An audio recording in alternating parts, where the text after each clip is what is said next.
जय हिंद साथियों, आज के इस वीडियो में हम लोग चर्चा करने वाले हैं हैलो एल्केन के बारे में कि आखिर हैलो एल्केन होता क्या है। लेकिन हैलो एल्केन को जानने से पहले हमें थोड़ा सा हाइड्रोकार्बन के बारे में जानना जरूरी है, क्योंकि हमारे हैलो एल्केन हाइड्रोकार्बनों की सहायता से ही प्राप्त किए जाते हैं। तो सबसे पहले ये जानें कि हाइड्रोकार्बन क्या है। जैसा कि नाम से ही पता चल रहा है कि हाइड्रोकार्बन मतलब हाइड्रोजन और कार्बन, मतलब हाइड्रोकार्बन हमारे ऐसे यौगिक हैं जिनमें केवल हाइड्रोजन और कार्बन ही मिला होगा। हाइड्रोजन और कार्बन के अतिरिक्त इसमें किसी और तत्व की उपस्थिति नहीं होनी चाहिए। जैसे हमने कोई यौगिक ले लिया CH4, C2H6, चाहे C3H8, इन सब में केवल और केवल कार्बन और हाइड्रोजन ही तो उपस्थित हैं। कार्बन और हाइड्रोजन के अलावा कोई और तत्व उपस्थित नहीं है, तो इन्हें हम क्या बोलते हैं? हाइड्रोकार्बन। मतलब ऐसे सभी यौगिक जिनमें केवल और केवल कार्बन और हाइड्रोजन उपस्थित है, तो उन्हें हम क्या बोलते हैं? हाइड्रोकार्बन। जैसा कि हमने लिख रखा है कि हाइड्रोकार्बन क्या है, तो वे यौगिक जो केवल हाइड्रोजन और कार्बन के संयोग से बनते हैं उन्हें हम क्या बोलते हैं? हाइड्रोकार्बन। अब हाइड्रोकार्बन आपने पहले भी पढ़ रखा है कि श्रृंखला के आधार पर हाइड्रोकार्बन दो तरीके के होते थे। एक होता था खुली श्रृंखला हाइड्रोकार्बन, और एक क्या होता था? बंद श्रृंखला हाइड्रोकार्बन।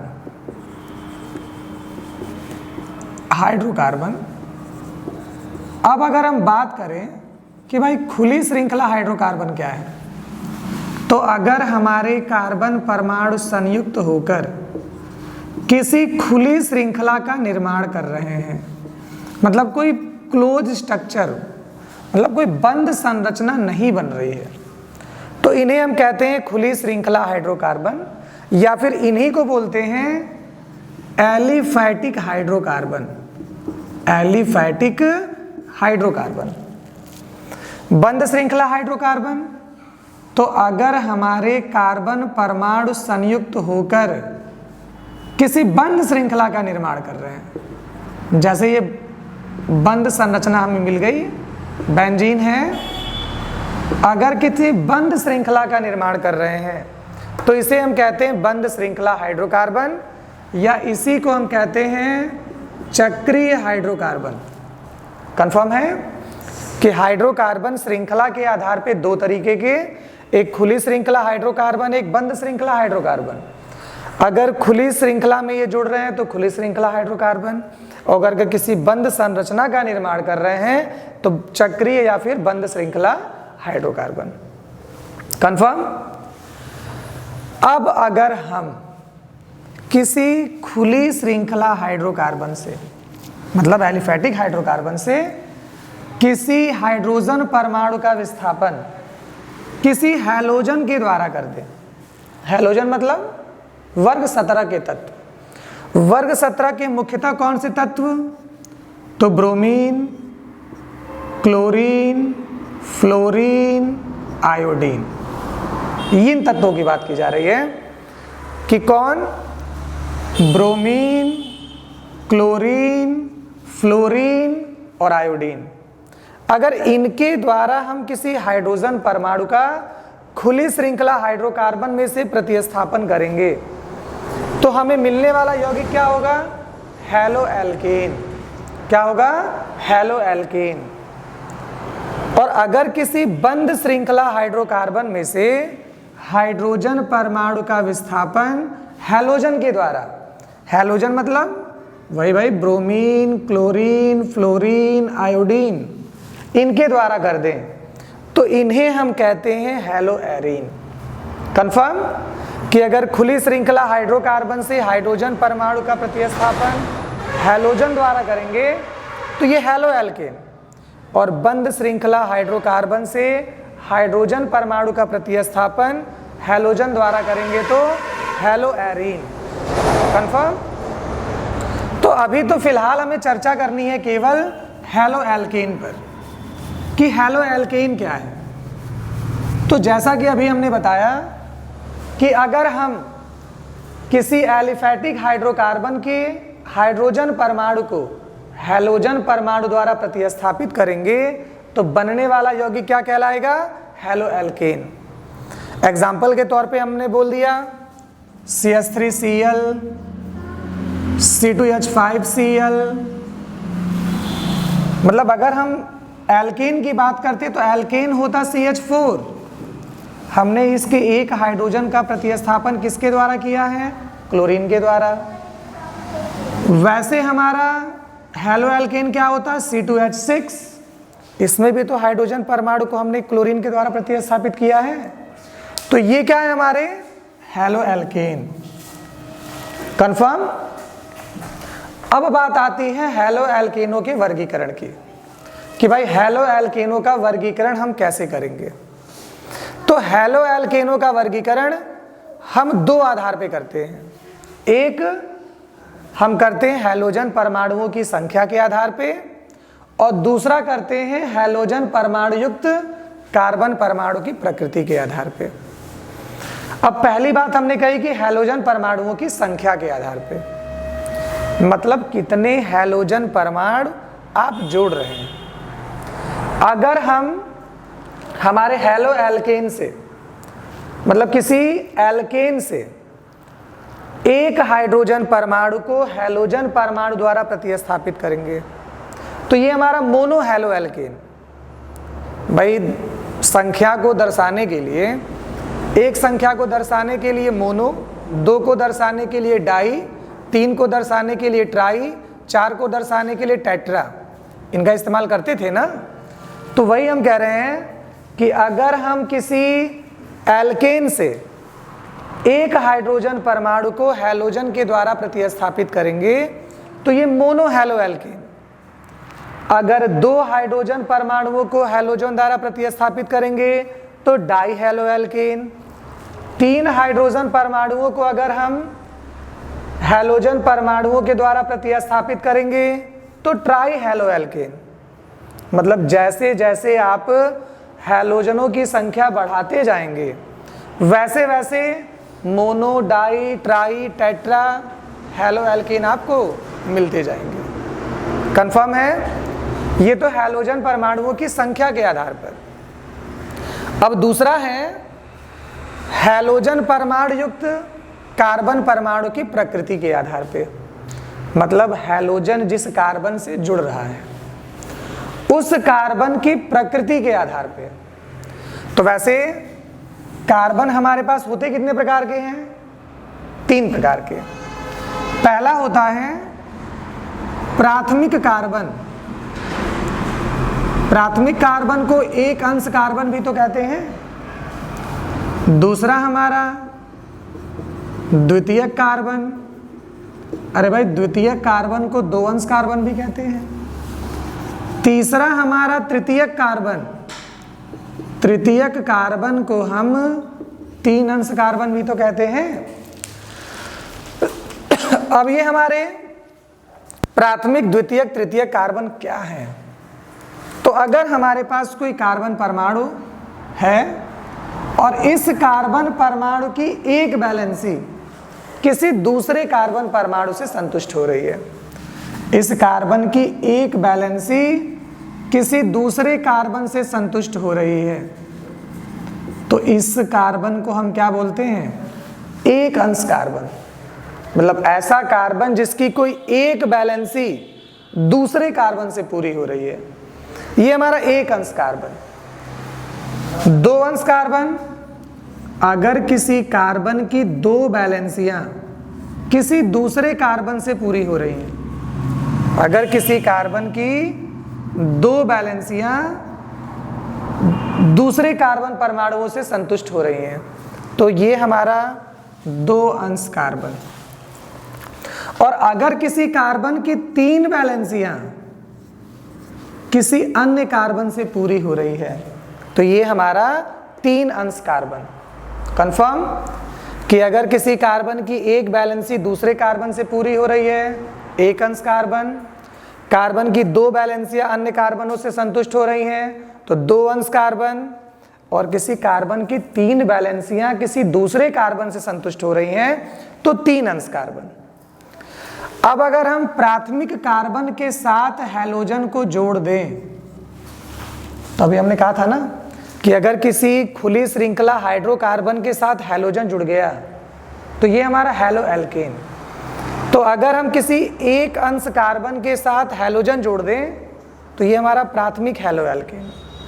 किसी 2 अंश कार्बन के साथ अगर हम हैलोजन जोड़ दें तो द्वितीयक हैलो एल्केन, और अगर किसी 3 अंश कार्बन के साथ हैलोजन जोड़ दें तो तृतीयक हैलो एल्केन। कंफर्म है कि प्राथमिक कार्बन से जुड़ेगा तो प्राथमिक हैलो एल्केन, द्वितीयक कार्बन से जुड़ेगा द्वितीयक हैलो एल्केन, तृतीयक कार्बन से जुड़ेगा तो तृतीयक हैलो एल्केन। एग्जाम्पल देते हैं हम। अभी हमने कहा कि भाई हैलो एल्केन हमारे कार्बन परमाणुओं की प्रकृति के आधार पे 3 प्रकार के, एक प्राथमिक हैलो एल्केन, द्वितीयक हैलो एल्केन, तृतीयक हैलो एल्केन। प्राथमिक हैलो एल्केन में अगर देखें तो हमारे पास C एक बैलेंसी कार्बन से पूरी करनी थी ना, तो एक बैलेंसी हमने कार्बन से पूरी कर दी। अब इसके साथ हम हैलोजन परमाणु जोड़ दें, तो जिसके साथ हैलोजन परमाणु जुड़ा है हमें उससे मतलब है, तो हैलोजन परमाणु इसी कार्बन से जुड़ा है ना, और ये कार्बन कैसा है, प्राथमिक कार्बन है क्योंकि इसकी एक ही बैलेंसी दूसरे कार्बन से पूरी हो रही है, तो ये प्राथमिक हैलो एल्केन। लेकिन अगर हमने कोई कार्बन परमाणु लिया और अभी जैसा कि हमने कहा था कि इसकी 2 बैलेंसियां किसी दूसरे कार्बन से पूरी हो, तो 2 बैलेंसी हमने किसी दूसरे कार्बन से पूरी कर दी। तो अगर 2 बैलेंसियां हमने किसी दूसरे कार्बन से पूरी कर रखी हैं और इसके साथ हम कोई हैलोजन जोड़ दें, हैलोजन मतलब अभी कहा हमने कि ब्रोमीन, क्लोरीन, फ्लोरीन, आयोडीन कुछ भी जोड़ सकते हैं, तो ये हैलोजन परमाणु किस कार्बन से जुड़ा है, द्वितीयक कार्बन से, क्योंकि इस कार्बन की 2 बैलेंसियां दूसरे कार्बन परमाणुओं से संतुष्ट हुई हैं, तो ये हमारा द्वितीयक हैलो एल्केन। तृतीयक हैलो एल्केन, तो अगर किसी कार्बन की 3 बैलेंसियां किसी दूसरे कार्बन से पूरी हो रही हैं और इसके साथ अगर हम हैलोजन परमाणु जोड़ दें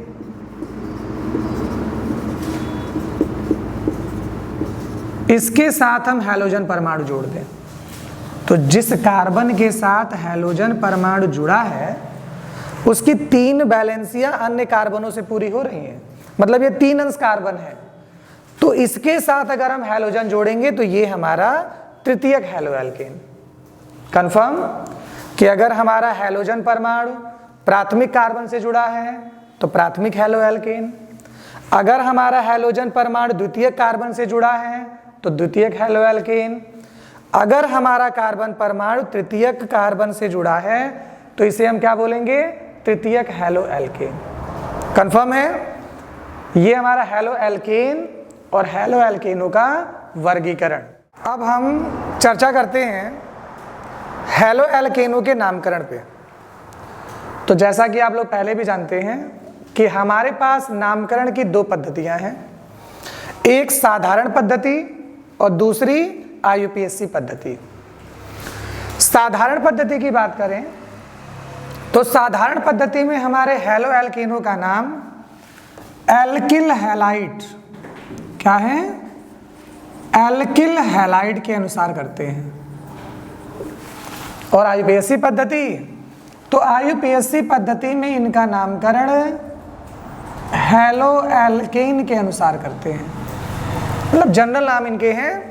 जैसे एल्किल हैलाइड हमने कहा तो methyl chloride, ethyl chloride, methyl bromide, ethyl bromide, ऐसे नामकरण करना है साधारण पद्धति में।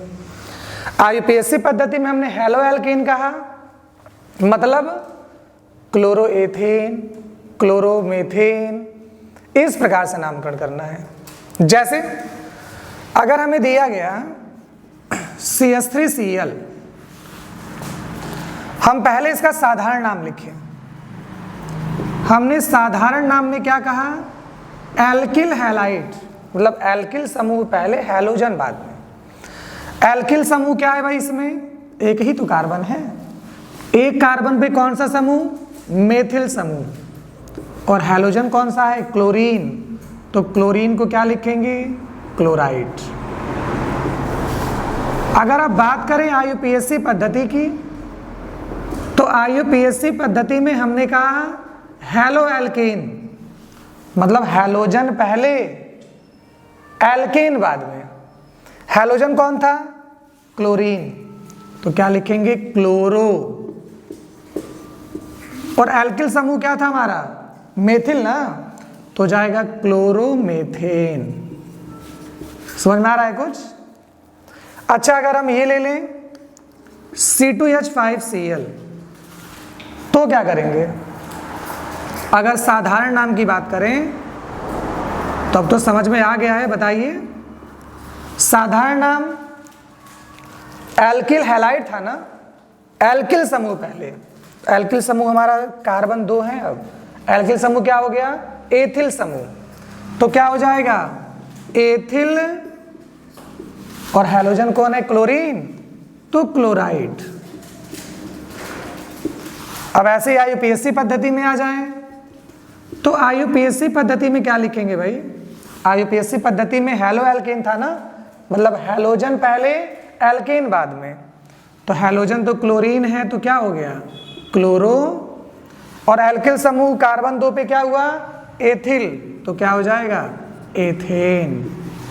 कोई समस्या है नामकरण में? तो इस प्रकार से हम साधारण पद्धति में और IUPAC पद्धति में नामकरण बड़े आराम से कर सकते हैं। अब बात करते हैं इनके निर्माण की विधियां। तो निर्माण की कुछ प्रमुख विधियां बता रहे हैं हम। सबसे पहले है एल्केन से, मतलब एल्केन के द्वारा हम निर्माण कैसे करेंगे। एल्केन का सामान्य सूत्र CnH2n+2। अरे CnH2n+2। तो हम क्या करें? कोई एल्केन ले लें। हमने ले लिया CnH2n+2, कोई भी एल्केन हमने ले लिया। एल्केन की क्रिया किसी हैलोजन परमाणु से करा दें। तो हैलोजन परमाणु इसके हाइड्रोजन को प्रतिस्थापित करके जुड़ेगा, तो ये बन जाएगा CnH2n+1। अरे एक हाइड्रोजन का हमने प्रतिस्थापन किया, वहां कौन जुड़ गया? हैलोजन। साथ में बन जाएगा HX। जैसे हम कहें C2H6, हमने इसकी क्रिया करा दी है मान लीजिए ब्रोमीन से Br2, तो बन क्या जाएगा? बनेगा C2H5Br और प्लस HBr। C2H5Br का IUPAC नाम क्या होगा? हमने कहा था भाई हैलो एल्केन, तो क्या हो जाएगा? ब्रोमोएथेन। तो हम एल्केन के द्वारा इनका निर्माण कर सकते हैं। अब अगर बात की जाए एल्कीन के द्वारा, तो एल्कीन के द्वारा भी हम निर्माण कर सकते हैं। एल्कीनों का सामान्य सूत्र CnH2n। अगर हम इनकी क्रिया किसी हैलोजन अम्ल से करा दें, हैलोजन अम्ल का मतलब HCl, HBr, HI, तो क्रिया कराने पे ये संयोजन अभिक्रिया का प्रदर्शन करते हैं, मतलब दोनों आपस में जुड़ जाएंगे। जुड़ेंगे तो क्या बनेगा? CnH2n+1 × X। ये हमारे हाइड्रोजन 2n परमाणु थे, एक और जोड़ेंगे तो 2n+1, और हैलोजन तो है ही है। जैसे हमने ले लिया C3H6 और साथ में मान लीजिए ले लिया हमने HCl, बनेगा क्या? तो C3H7Cl। C3H7Cl नाम क्या हो जाएगा IUPAC पद्धति में इसका? तो भाई क्लोरीन है तो क्लोरो, और 3 कार्बन है ना, तो मेथ एथ प्रोप, क्या मिला हमें? प्रोपेन। तो नाम क्या हो गया? क्लोरोप्रोपेन। कोई समस्या नहीं है। तीसरा है अल्कोहल के द्वारा। मतलब अगर कोई अल्कोहल हमने ले लिया तो अल्कोहल के द्वारा निर्माण कैसे करेंगे? तो अल्कोहल का सामान्य सूत्र ROH, हम इसकी क्रिया भी किसी हैलोजन अम्ल से करा दें तो हैलोजन अम्ल से कराने पे क्या बनता है? RX प्लस H2O, मतलब हैलो एल्केन और जल। जैसे हमने ले लिया C2H5OH और मान लीजिए हमने ले लिया है HBr, क्या बन जाएगा? ये इसका प्रतिस्थापन करें तो बनेगा C2H5Br और साथ में बन जाता है जल। तो इन विधियों के द्वारा हम आसानी से हैलो एल्केन का निर्माण कर सकते हैं, कोई दिक्कत नहीं है इसमें। तो हैलो एल्केन का निर्माण हम इन सभी विधियों के द्वारा बड़े आसानी से कर सकते हैं। एक विधि और बचती है, इंपॉर्टेंट भी है, वो है हमारी डार्जेन अभिक्रिया। ये तो क्लियर है सबको? थोड़ा चर्चा कर लें कि डार्जेन अभिक्रिया के द्वारा निर्माण कैसे करते हैं। तो अब हम आते हैं डार्जेन अभिक्रिया के द्वारा, कि डार्जेन अभिक्रिया के द्वारा हम निर्माण कैसे करेंगे। तो डार्जेन अभिक्रिया द्वारा, डार्जेन अभिक्रिया में भी हम अल्कोहल का ही इस्तेमाल करते हैं। अल्कोहल लिया और अल्कोहल की क्रिया कराते हैं थायोनिल क्लोराइड के साथ, मतलब SOCl2 के साथ। क्रिया कराने पे बनता क्या है? तो बन जाएगा RCl, साथ में बनता है SO2 और HCl। जैसे अगर हमने ले लिया मान लीजिए CH3OH और थायोनिल क्लोराइड, इस SOCl2 को बोल रहे हैं थायोनिल क्लोराइड। अगर हम थायोनिल क्लोराइड के साथ क्रिया करा दें तो बनेगा CH3Cl प्लस SO2 और प्लस HCl, और इस प्रकार से हम हमारे हैलो एल्केन का निर्माण कर सकते हैं। तो हैलो एल्केन के निर्माण की ये 4 मुख्य विधियां हैं।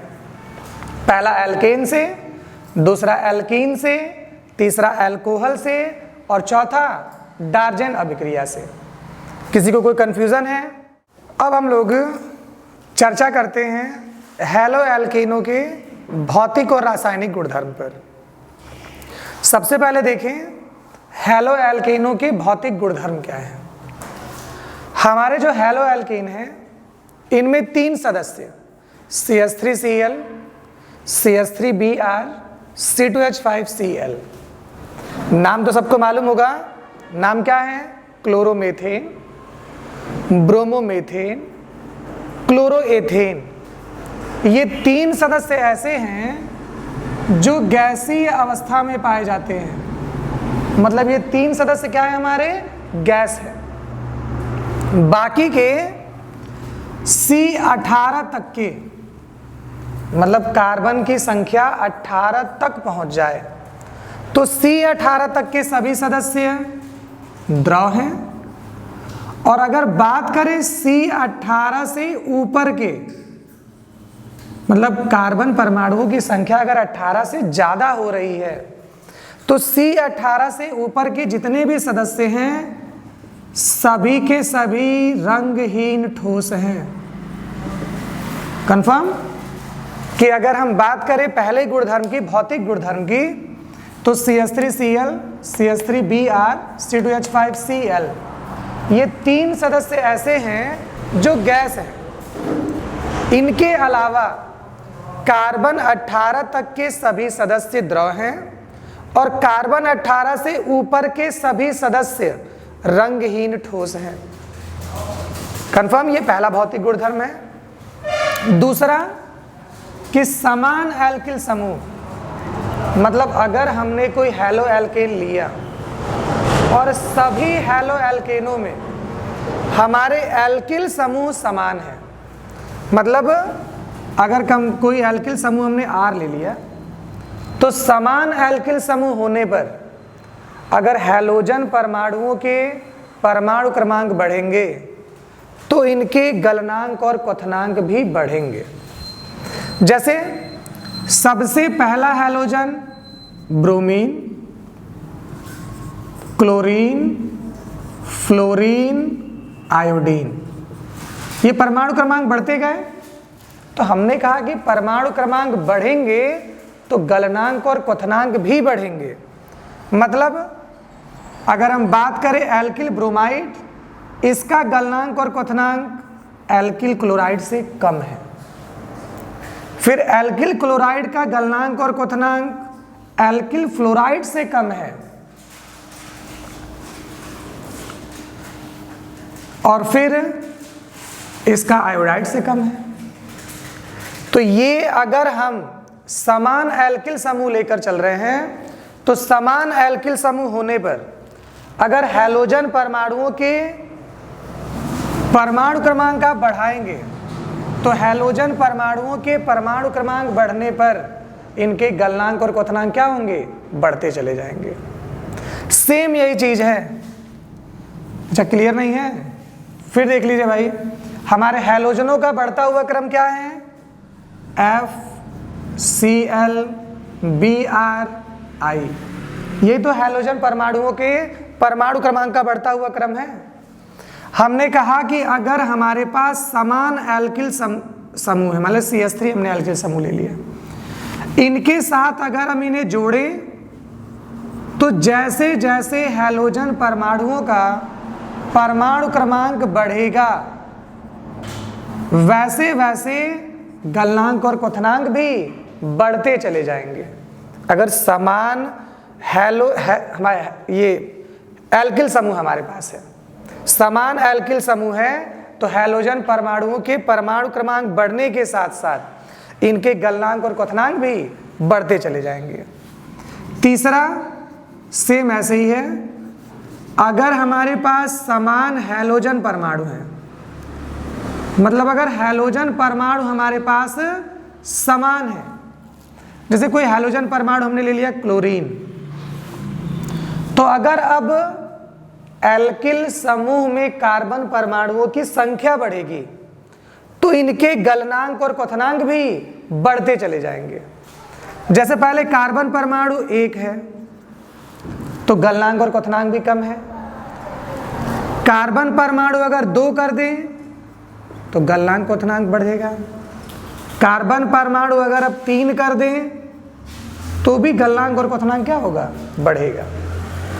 तो अगर समान एल्किल समूह है तो हैलोजन परमाणुओं के परमाणु क्रमांक बढ़ने के साथ गलनांक और क्वथनांक बढ़ रहे हैं। अगर समान हैलोजन परमाणु हैं तो एल्किल समूह में कार्बन परमाणुओं की संख्या बढ़ने के साथ साथ गलनांक और क्वथनांक बढ़ रहे हैं। चौथे की बात करें तो जितने भी हमारे हैलो एल्केन हैं, सभी के सभी हैलो एल्केन जल में अविलेय हैं। जल में क्या हैं? अविलेय हैं। क्यों? क्योंकि ये जल के साथ हाइड्रोजन बंध का निर्माण नहीं करते हैं। लेकिन अगर बात करें हमारे कार्बनिक विलायकों की, कार्बनिक विलायक कौन कौन से? अल्कोहल, फिनाल, ईथर, इन सब में ये विलेय हैं। मतलब हमारे हैलो एल्केन जल में तो अविलेय हैं लेकिन कार्बनिक विलायकों में विलेय हैं। ये इनके भौतिक गुणधर्म हैं। अब बारी आती है रासायनिक गुणधर्मों की। तो थोड़े रासायनिक गुणधर्म पे चर्चा कर लें। अगर रासायनिक गुणधर्म की बात करें तो हमारे जितने भी हैलो एल्केन हैं ये सभी के सभी हैलो एल्केन लगभग समान रासायनिक गुणधर्मों का प्रदर्शन करते हैं। जैसे अगर हमारे पास हैलो एल्केन है तो हैलो एल्केन हमने मान लिया RH, R हमारा हैलोजन और X हमारा हैलोजन परमाणु। R हमारा एल्किल समूह और X हमारा हैलोजन परमाणु। अगर इनकी क्रिया हम किसी जलीय क्षार से करा दें, जलीय क्षार का मतलब हम क्रिया करा दें सोडियम हाइड्रोक्साइड से, पोटेशियम हाइड्रोक्साइड से, तो क्रिया कराने पर बनता है अल्कोहल और साथ में बनता है सोडियम हैलाइड। मतलब यहाँ से हैलोजन परमाणु और यहाँ से सोडियम परमाणु का विस्थापन हो जाता है। और ये बनाते क्या हैं? अल्कोहल और साथ में सोडियम हैलाइड। जैसे हमने ले लिया CH3Cl और NaOH, तो भाई यहाँ से Cl और यहाँ से Na का क्या कर दोगे आप? प्रतिस्थापन। बन क्या जाएगा? CH3OH और प्लस में NaCl, मतलब अल्कोहल और सोडियम क्लोराइड। दूसरे गुणधर्म की बात करें तो अगर हम किसी हैलो एल्केन की क्रिया अमोनिया के साथ करा रहे हैं, तो अमोनिया के साथ क्रिया कराने पर यह बनाता है प्राथमिक एमीन RNH2 और साथ में निर्माण हो जाता है हमारे NH4X का। रिएक्शन बैलेंस नहीं है, 2 से गुणा कर दीजिए। जैसे अगर हम कोई यौगिक ले लें, यही ले रहे हैं हमारे CH3Cl साथ में 2NH3, तो बन क्या जाएगा आपका CH3NH2 और साथ में बन जाएगा NH4Cl। मतलब बना क्या? मेथिल एमीन और साथ में क्या बन गया? Ammonium chloride. अमोनियम क्लोराइड, ये हमारे गुणधर्म है। तीसरा, अगर हम इसका अपचयन करा दें, अपचयन का मतलब ऑक्सीजन परमाणु त्यागना या फिर हाइड्रोजन परमाणु का जुड़ना। तो यहां पर अगर हम इसका अपचयन कराएं तो अपचयन हम कराते हैं नवजात हाइड्रोजन से। नवजात हाइड्रोजन से क्रिया करके ये बनाता है RH और प्लस में HX। RH मतलब हमने एल्किल समूह में एक हाइड्रोजन जोड़ दिया, तो एल्किल समूह में हाइड्रोजन जोड़ने पे क्या बनेगा? एल्केन और साथ में हैलोजन अम्ल बन जाएगा। जैसे हमने ले लिया C2H5I और साथ में 2H, बनेगा क्या? तो बन जाएगा C2H6 और साथ में बन जाएगा HI। मतलब क्या बन गया? एथेन और साथ में हाइड्रोजन आयोडाइड। अगर चौथे रासायनिक गुणधर्म की बात करें तो हम इसकी क्रिया किसी धातु के साथ करा सकते हैं, किसी प्रबल धन विद्युतीय तत्व के साथ करा सकते हैं। जैसे हमने लिया कोई हैलो एल्केन, क्रिया करा रहे हैं Mg के साथ, तो बनता क्या है? बनता है RMgX, मतलब एल्किल मैग्नीशियम हैलाइड। अगर बात करें किसी यौगिक को ले लें, तो यौगिक मान लीजिए हमने ले लिया C2H5Cl, ले लीजिए C2H5Cl, क्रिया हमने करा दी Mg से। क्रिया कराने पे क्या बनेगा? बन जाएगा C2H5MgCl, नाम ऐसे ही बिल्कुल सेम। तो क्या हो गया? Ethyl magnesium chloride. तो ये हमारे हैलो एल्केनों के भौतिक और रासायनिक गुणधर्म हैं, ये प्रमुख रासायनिक गुणधर्म हैं। तो ये सभी को समझ में आ रहा है? तो ये वो टॉपिक थे जो हमारे हैलो एल्केन के इंपॉर्टेंट टॉपिक है। जो लड़के बोर्ड एग्जाम की तैयारी कर रहे हैं, वो लड़के इसके साथ साथ हमारे क्लोरोफार्म के निर्माण की विधियां जरूर पढ़ लें। क्लोरोफार्म के निर्माण की विधियां जरूर पढ़ लें, क्योंकि क्लोरोफार्म के बारे में बोर्ड एग्जाम में पूछा जाता है।